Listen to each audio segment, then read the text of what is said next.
Welcome everyone to the location that I was originally denied access to.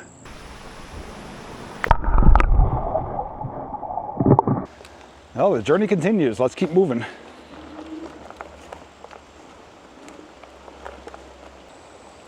I have to tell you, what just happened to me up on top of that hill just a few minutes ago, and what's preventing me from moving my arm any higher, there's a good likelihood I might not even be here at this moment to talk to you on camera. It got pretty bad.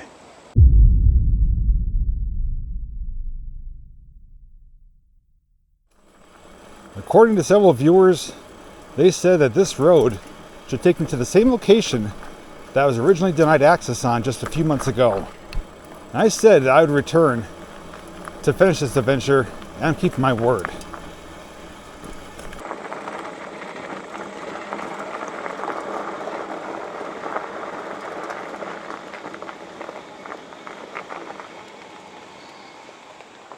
Back in June of this year, I was in this exact same area of what I called beyond the 7 tubs.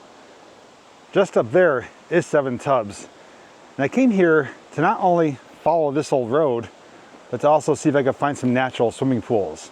Now during my first visit, I did find a couple pools that I did investigate with my underwater camera. Got you some footage and it looked really inviting. And I said that I'm probably gonna return in the future to do some snorkeling in them. I still plan on doing that, just not today. That video will come out either later this summer or beginning of summer of 2025. But today's goal and mission is to follow this road to the end. And it's a lengthy road, so in order to do so, I did bring an e-bike. This is a new e-bike I'm trying out. I'm gonna be reviewing for you later on in the video.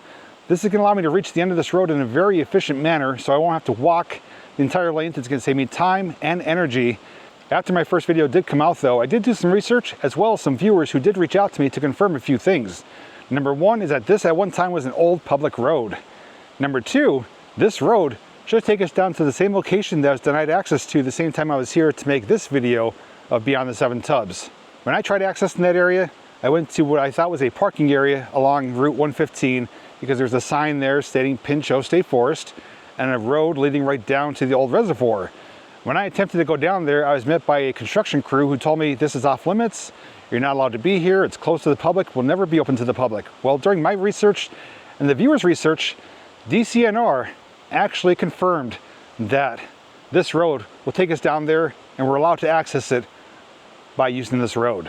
So I think we're going to actually have eyes set on what is known as the Laurel Run Dam number 2 or Meadow Run Lake, which is now a wildlife and trout sanctuary. I think we're going to be able to see it for our very first time today. So if you're curious as to what that area looks like and to see if I find some more natural pools and to learn a little bit about this bike, all you need to do is come along with me.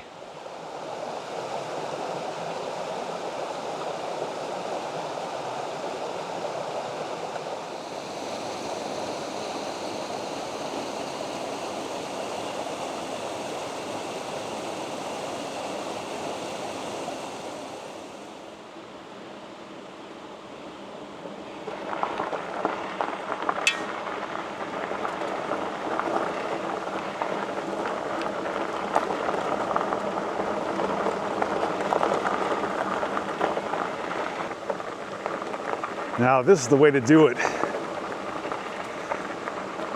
Going slightly downhill, so I'm just coasting, but we'll be putting in some pedal work on the way back up.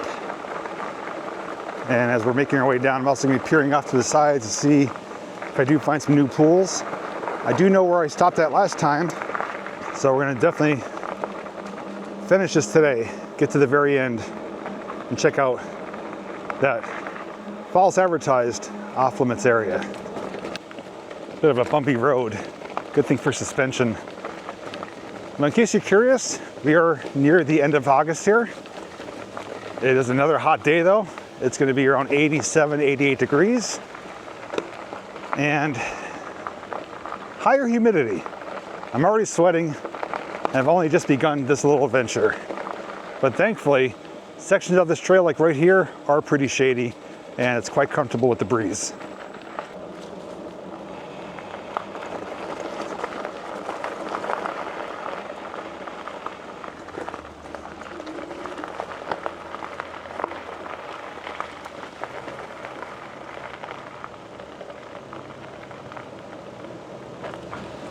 This is definitely all new territory for me, and I just found a little pull-off area. Figured we could stop and check this out. The one unfortunate thing I'm noticing is just the abundance of broken glass here. Looks like we have a nice little spot here. This big rock is jutting out. This might even be a fishing spot. Looks like a couple little deeper pockets here. Some calm, shallow pools and some little estuaries and tributaries running through here. Nothing really worth investigating with my underwater camera just yet, but I am going to keep my eyes peeled. Now, various times you may hear some traffic in this video. That's because up there behind me is Route 115, which is climbing in that direction and going downhill in that direction. And this road, I don't remember if it was the old Route 115 or not. It could be, but it's basically paralleling that road and basically going the same, not only direction, but also slope. So we're going downhill towards that direction and uphill the way we just came from. So it's basically mirroring the now modern day multi-lane Route 115. Well, the journey continues. Let's keep moving.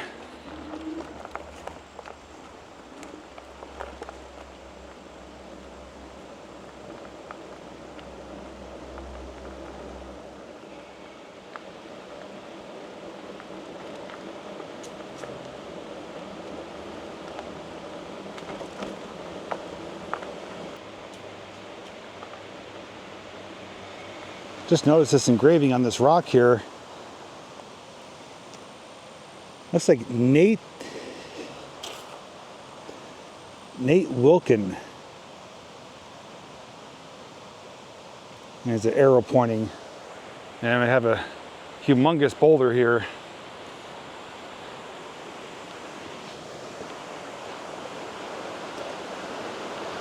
Wow, this is huge. This is someone's favorite spot, and I could see why.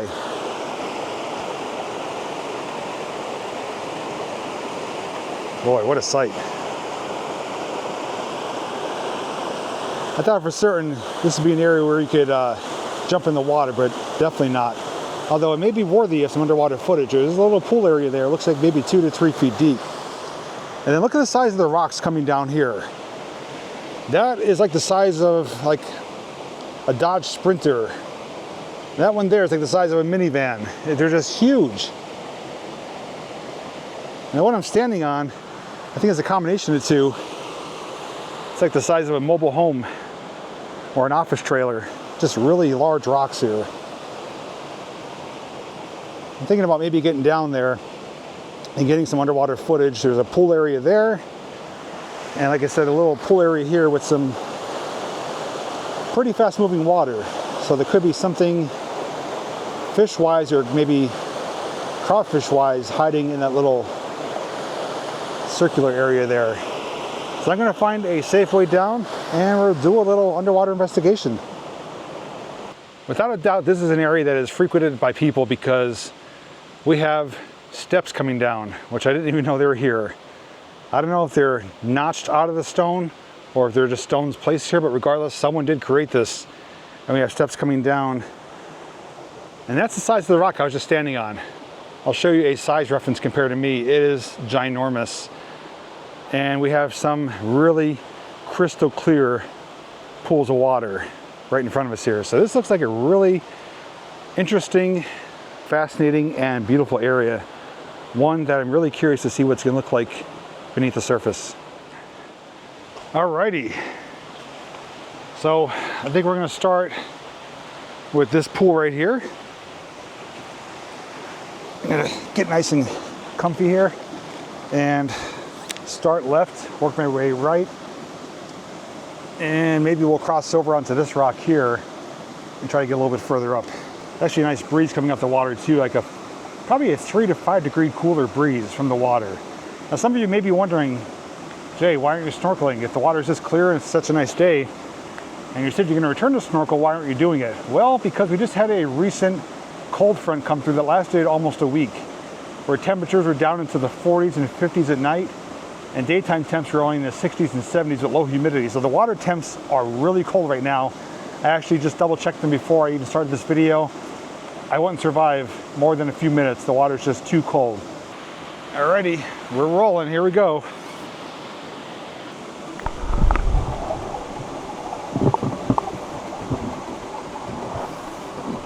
I can see I'm wearing polarized glasses, which are helping, but even without, the water is so clear. It's maybe 2 to 3 feet deep here. I just saw a little fish just swim by.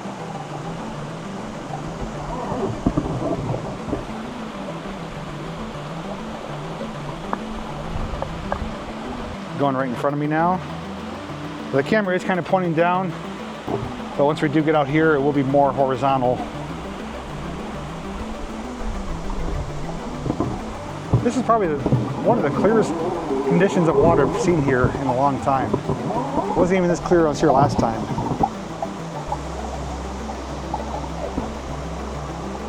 So I'm basically shooting straight ahead to where the rapids are coming down.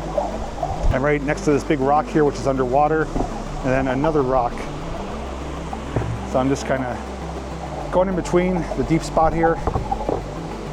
I don't see any fish right now. I do see some little tiny, maybe minnows.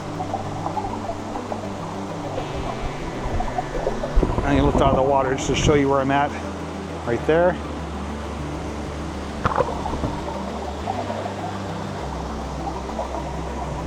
I'm gonna bring it back and go back into the area that we started. I'll show you some of the rocks here too. Just clarity is so clear and vibrant. I love it. And I'm gonna kind of show behind me here just a bit. I'm gonna let it sit there for just a moment. Let you guys kind of take in what's going on just past the camera.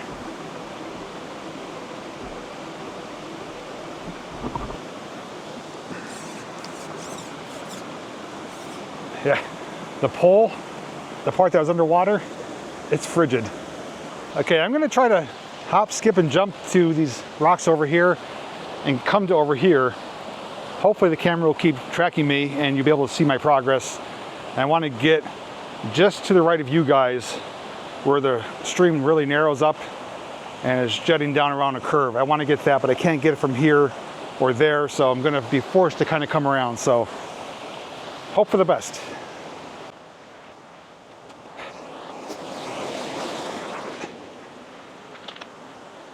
All right, so I need to get up on top of here. I'm thinking the camera might lose me over here though. But I can actually see really well. But regardless, if you can't see me, you'll still be able to hear me. I have to go around this rock and get down just over here. Okay, I know the camera is not facing me. It's facing down where I just was, crossing that stream. I'm gonna wave my stick in front of you just to show you where I am. So basically just to the right of where you're facing. So we're gonna turn the camera back on. So I'm behind that big rock that I was standing on. I showed you the size comparison. And there is a little pool right here. I'm gonna start with that. There'll be some nice bubbles flowing down towards the camera.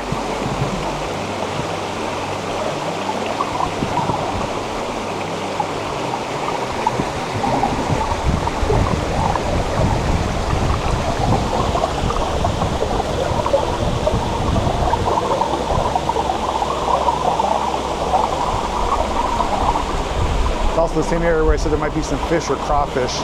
That's where I'm at right now.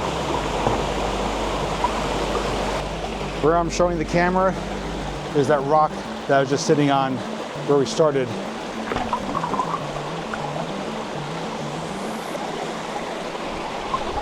Ooh, these rocks are slippery.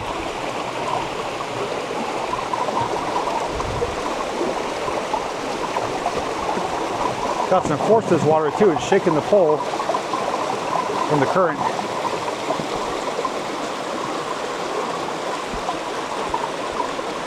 All right, I'm right here now. You can probably see the camera. And I'm gonna show the side of the rock here. That's the rock I was sitting on. So we'll get a view beneath it. This little pool that I'm showing right now is ideal for just sitting in and cooling off. It's not too deep. It's a cool, calm patch of water. If you're like really overheated and needed to cool down, this would be the ideal location. And this water was maybe 10 to 15 degrees warmer. I'd probably be doing that myself today.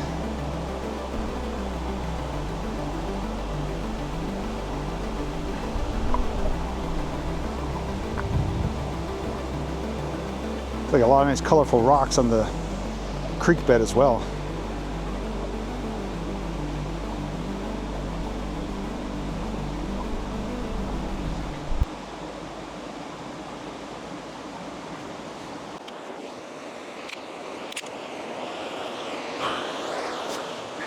Let's hope for the best here, a little tiny dry patch.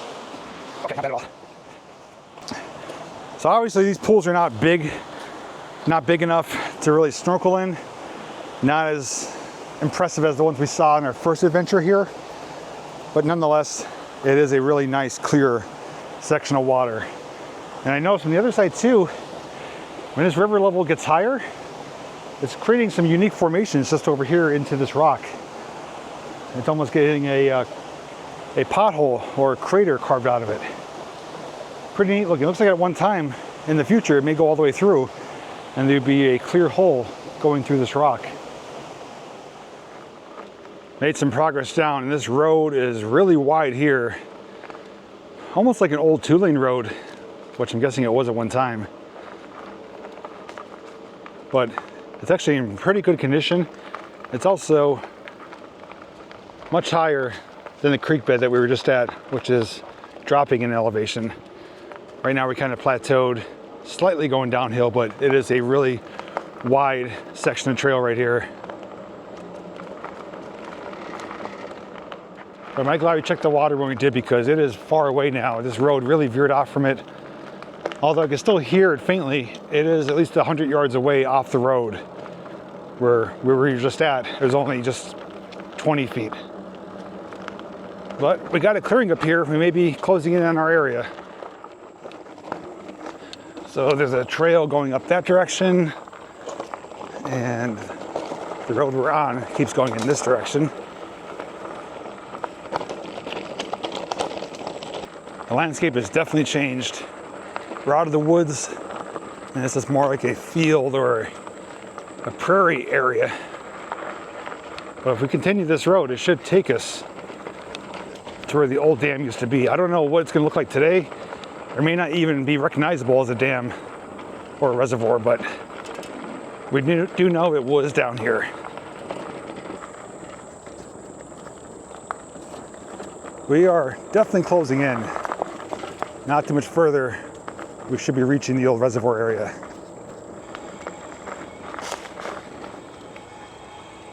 But before we go any further, I do want to take a few moments and use this part of the video to tell you about my mode of transportation. If you would like to skip ahead and continue on with the video, just go to the timestamp on the screen. The bike that's responsible for carrying me and my gear on today's adventure is what is known as the Velowave Grace 2.0. This is a company I'm working with for the first time. I was able to choose this model of bike, and I thought it'd be fitting for some of you out there who are interested in e-bikes to learn more about it and to see maybe if it is indeed for you. A couple quick things I want to mention. Number one, the leading number one factor why I chose this model, it has a torque sensor. As you know, a torque sensor is a sensor that gives you power when you pedal harder. So the harder you pedal, the more you get from the motor. And you could customize or adjust the sensitivity of the motor to get either minimal output or maximum based on the pedal assist modes. And it's the most realistic form of pedaling you could get to a traditional pedal bike without any motor. Other bikes that I've reviewed do have cadence sensors, where as soon as the pedal starts moving, it's like a motion sensor. The motor output goes full power in whatever pedal assist mode you are in. So this is more true to a traditional mountain bike, BMX bike, pedal bike, just a bike without a motor. It is the truest form of pedaling and exercise you could get, but you have the motor to assist you when and if you do need it. Now, this does have a 48 volt, 20 amp hour LG battery, which is removable. You can charge it in the bike or take it out and charge it somewhere else. It does power a rear 750 watt rear hub motor, which peaks out at 1000 watts. So plenty of power. You can see it rides on the big 26 inch by 4 inch wide fat tires. and stopping power is hydraulic disc brakes. This model is a step-through design, so really easy to get on and off. And they do have a few different color options. This is I guess it's considered black, but when you show it in the sunlight, it's a metallic color. So it actually changes colors when it's in the sun.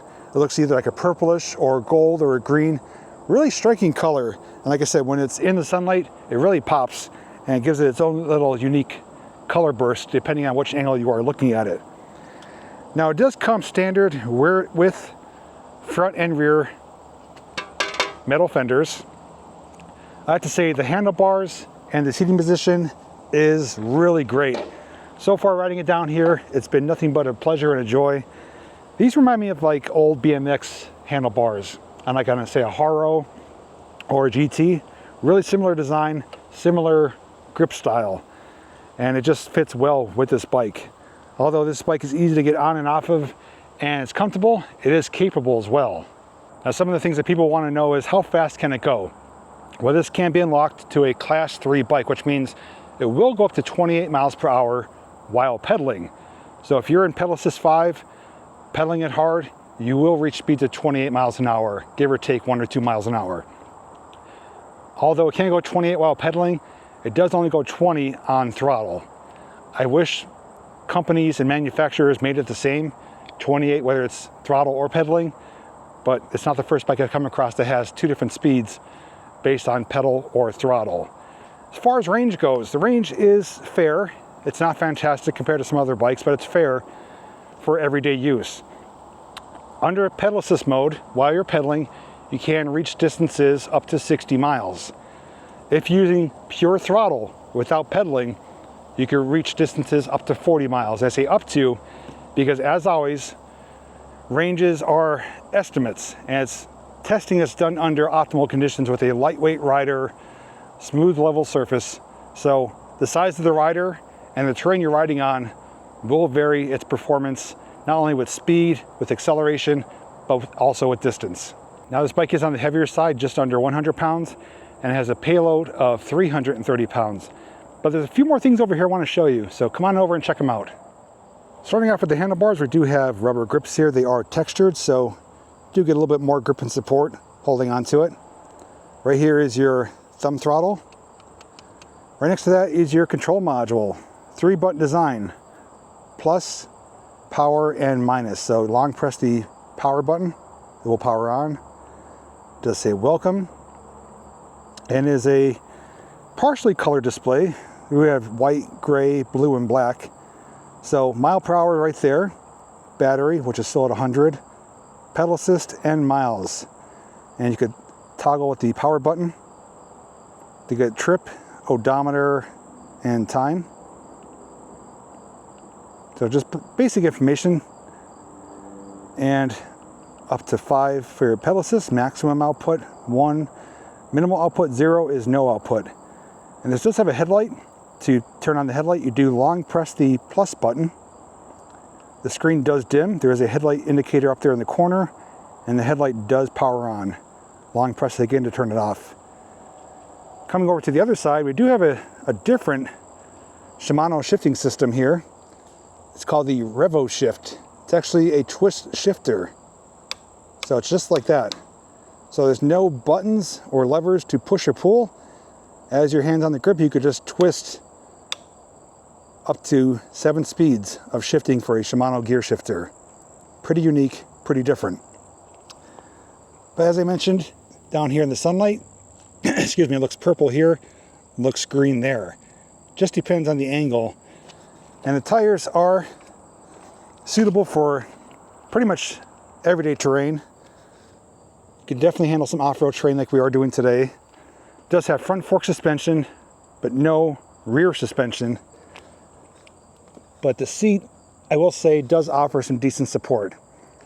The seat rating, I will give it a 3.5 out of 5, just because it is a decent width. It's got some cushion to it, but not as well as others. So 3.5 out of 5, pretty decent, not bad for shorter rides. If you're going to do some long distance riding, an upgrade may be needed. We do have our headlight, but as we come around, there is no tail light or brake light, just a reflector. And down here is your charging port to charge the battery while it's in the bike right there. I would like to share with you a few pros and cons I have noticed and come across after riding this bike a few times. So I'm going to start with the cons and get them out of the way. Number one is that there is no USB port on this bike. Can't charge your phone. Number two, no brake light. Number three, no horn or bell. Those should be essential on e-bikes. Anything that has a 48 volt battery system or larger can certainly give you a USB port for charging your phone on the fly. A brake light, I feel, is essential and needed, especially if you're riding through a city area, on rail trails, or with other riders. People need to know when you're stopping. And the fact if you're coming upon people, you have no way of notifying them or alerting them that you're coming other than on your right, on your left, coming behind you. Now, adding a bell onto this is not a big deal. You could buy a couple bells on Amazon for around 10-15 bucks. It's not a big deal, but it is needed. The company should be giving you a bell or a horn with their bikes. But all companies out there, I'm speaking to you as a whole, whether or not you hear me or not, 48 volt battery systems or larger, you should be offering the customers a USB port and a brake light. At the very least, a brake light for safety.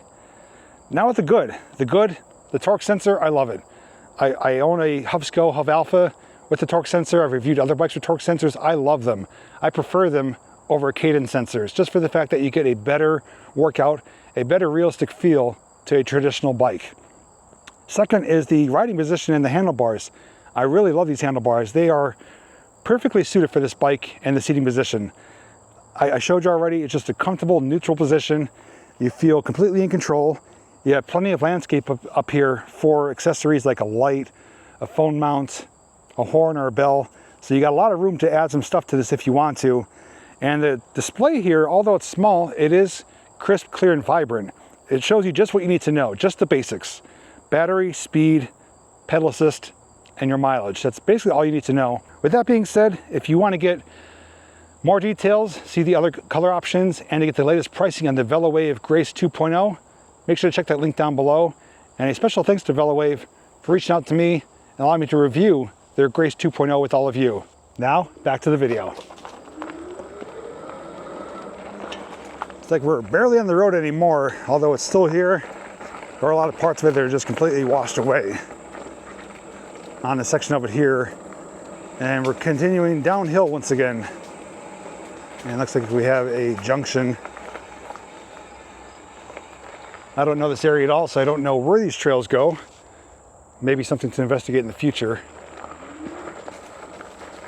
But we're just going to follow the way the concrete and pavement's going. Apparently, I missed a turn somewhere. If you could hear that, we're really close to the highway. That's Interstate 81. I'm checking my location on Google Maps, and I basically bypassed the reservoir area altogether. I'm not terribly far away, but I'm not close to it like I thought I was. I was approaching on it, and I guess I was supposed to make a turn on one of those trails back there, and now I am basically here at a roadblock, and directly ahead of me and below me is Interstate 81. I need to turn around and take one of those trails, I believe to the right, which would be that direction behind you guys, and it should hopefully take us down to the reservoir. I'm not going to keep giving you updates unless I do find something of significance or interest. Otherwise, I will bring you back once we do arrive on location. I have a bit of an update for you. This was actually harder to find than I realized. The road we were following with the pavement and the concrete, from my understanding, is the old Route 115. And that was a bypass or a connection that started by 7 Tubs and ended, or I should say, met up with Route 81. Whether or not there was a bridge there at one point, I don't know. But it basically came out right above Route 81.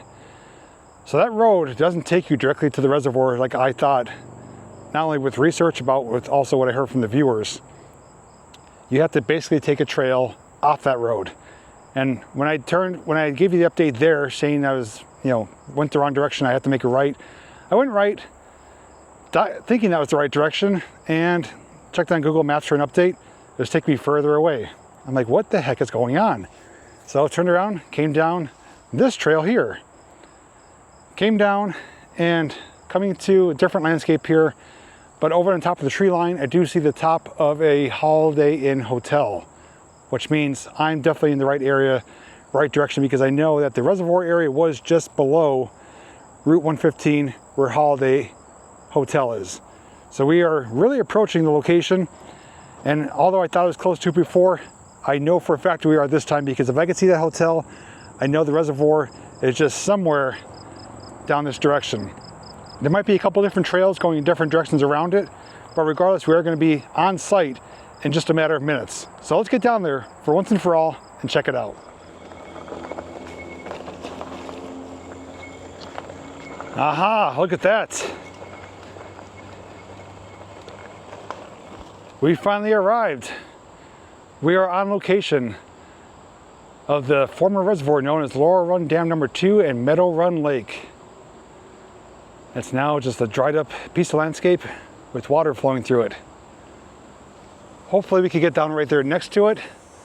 If not, I'll go on foot if I have to, but I really want to see what this area looks like.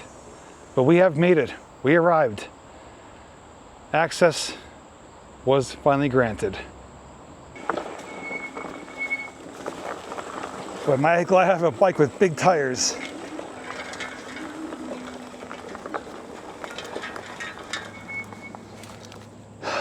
We finally made it. Woohoo! Welcome everyone to the location that I was originally denied access to. We finally made it, and we're here in a legal way. This was once Laurel Run Dam number 2, also known as Meadow Run Lake. Now, here in 2024, nothing more than a wildlife sanctuary. But there's still clear evidence that this was a body of water. The embankments are still here, the original flow of the water is still here, and even small remnants of the dam itself is still here. Now, to be honest with you, this was no easy feat to get to this location. Now, if I was able to come the way I tried to originally, off the 115, it'd be no problem at all. Be here in just a matter of minutes. But having to come the way I did, which I believe is the only way you could come legally, it was a trek. Thankfully, I had the bike, otherwise I would not even be here yet. I'd had a lot of walking to do, and it's definitely multiple miles of a journey. So now that we are here though, I'm gonna take some pictures and try to walk around. The grasses are really, really high. I'm obviously not wearing the appropriate clothing, but I'm dressed for the weather, not for the environment, because I didn't know what to expect here. But there is a trail going down to where the water is kind of leaving the area, so we can definitely get down there. I also passed the trail earlier, which may take us further back, but I at least want to show you down closer to the water and where the remnants of the old spillway used to be, the dam wall.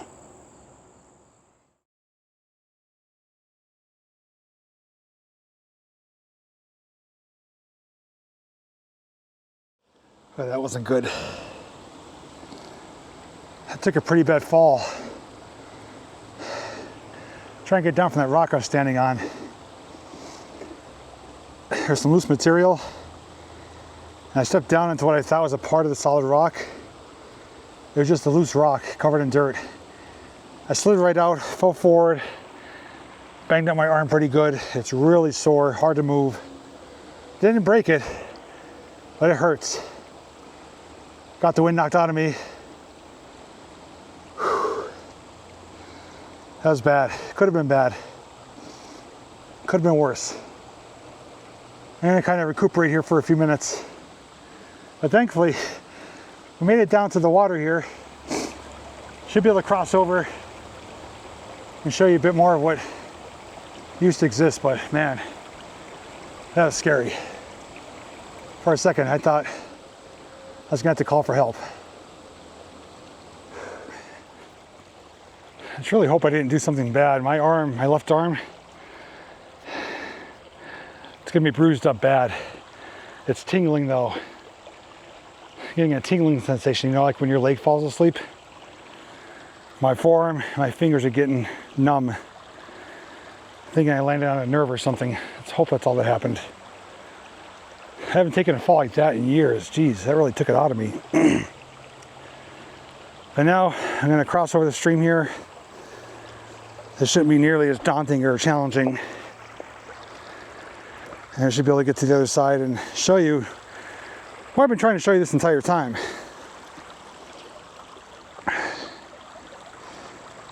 Here's a good visual of where I fell from. That rock right there, I slid off it and fell into another rock which is kind of hidden by the weeds. So I landed with all my weight on my arm. I'm so lucky it didn't break. But essentially where we're standing right now, we would be underwater. We are in the heart of the reservoir. You see the tree line where the water level used to be? And essentially where we were standing up there was part of the dam wall. You still see right there the slope of it. But there is actual remnants of it over here where there's some graffiti, which was here back when this place was a reservoir. Another thing I mentioned in my first video of trying to reach this location is that this was also a popular swimming hole known as Blue Bottoms. It was reported by locals that the water is not only very deep, but pretty clear and had a bluish hue to it. And I guess there was some incidents that took place here too, possible drownings that may have resulted in why it has contributed to being decommissioned and shut down. This is right here, the last remaining evidence of the old spillway and dam wall. Right there is the concrete and stone that was used to construct it. As I mentioned, that graffiti's been here for a long time. So right in front of us, we'd be standing basically in the middle of the wall, encased in concrete. I believe that road there goes up to a water tower, and that's what the construction crew was working on dismantling when I was here. And that basically leads you up to Route 115, an access road. So the road does lead right down to it, but there's no public access from that location. Since this is freshly reconverted to a wildlife sanctuary, nature has not claimed all that much yet. Just some weeds and some high grasses. Over the coming years, there's gonna be some more trees. Some of them have already sprouted, but this is gonna be turning into natural lands of what it once was before it was a reservoir. And as that happens, animals will call this place home. Fish will migrate. As water levels do change from heavy rains and tropical storms, the landscape may change a bit, but for the most part, this is as close to as original as you could get to what once was natural lands, then became a significant reservoir for water supply, back to a sanctuary. It's come full circle. I have to say, I feel accomplished. What I came to seek out just a few months ago, I'm finally here on location to see with my very own 2 eyes, standing on the ground with my own 2 feet, and all of you watching too. I think I may have just found a relic from the old swimming days. Someone's old water shoe right there. It's probably on the bottom of the lake, and it's been there ever since. Now looking downstream, just below and in front of the head wall spillway that used to exist here, there's a better visual representation. So that embankment right there would have been just a concrete wall going straight across with water spilling over somewhere in front of us here. So you basically took out that obstacle, that obstruction. Water levels are back down to where they should be and flowing how they once did.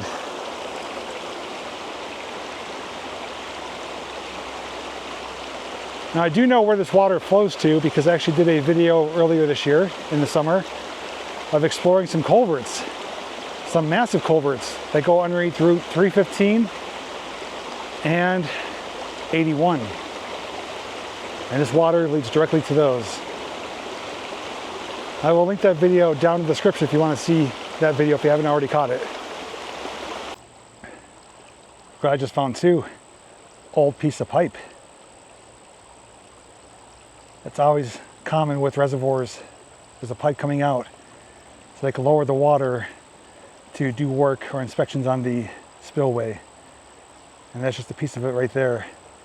Also, same piece of pipe that would have been connected to the culverts I just mentioned downstream that I explored. There's a pipe down there too. And that pipe would have been built into the head wall somewhere so that they could lower the water.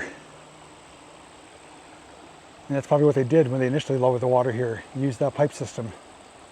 Would have been a valve house here somewhere, or a pump house somewhere probably in front of the headway, where they would turn the valve to control the water flow right through that very pipe. Not to make this seem dramatic or anything like that, but I'm just a bit shooken up by my fall. Like, I'm just realizing how bad it could have been.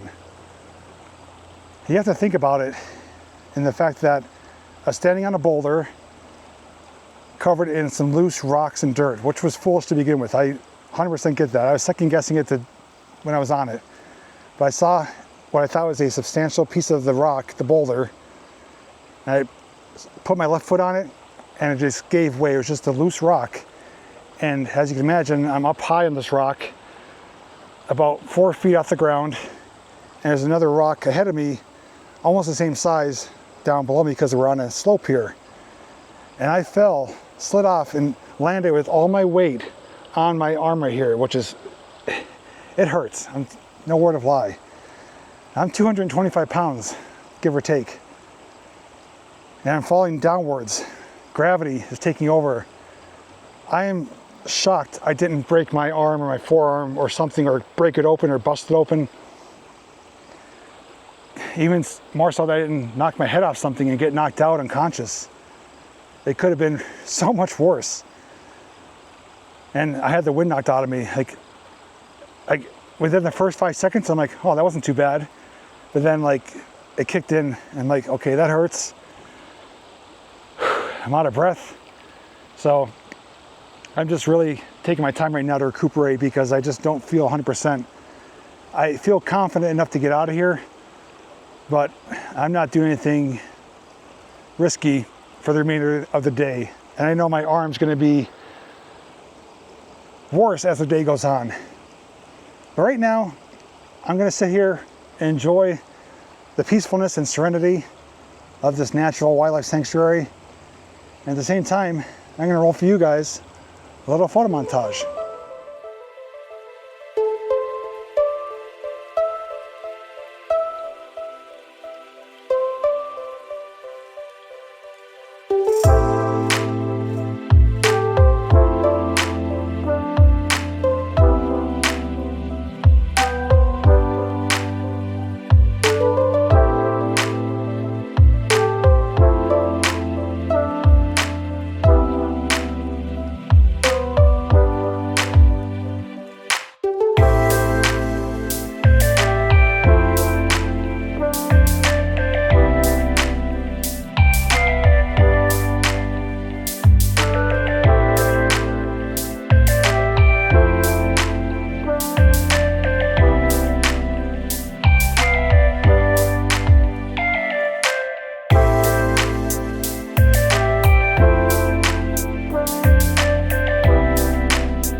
Safe to say we accomplished our goal today.